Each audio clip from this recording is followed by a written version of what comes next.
ସାଙ୍ଗମାନେ ନମସ୍କାର। ମୁଁ ସାନିଆ ତ ଦେଖିପାରୁଥିବେ ମୁଁ ଅଛି ପଡ଼ିଆରେ କାମ କରୁଛି। ଆଉ ତ ବର୍ତ୍ତମାନ ମୋର ଖାଇବା ସମୟ। ଆଉ ଗୋଟେ ପୋକ ମୁଁ ଆପଣଙ୍କୁ ଦେଖେଇବି, ଡେଞ୍ଜର ପୋକଟା ଜଙ୍ଗଲର ଏଇଟା।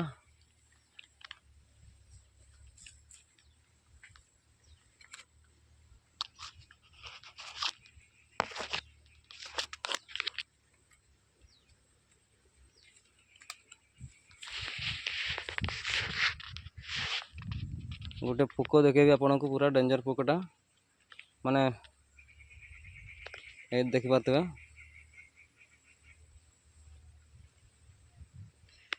ଇଏ ମାନେ ଜଙ୍ଗଲର ସବୁଠୁ ଡେଞ୍ଜର ପୋକଟା, ମାନେ ବିନ୍ଧିଲା ମାନେ କରେଣ୍ଟ ଲାଗିବ।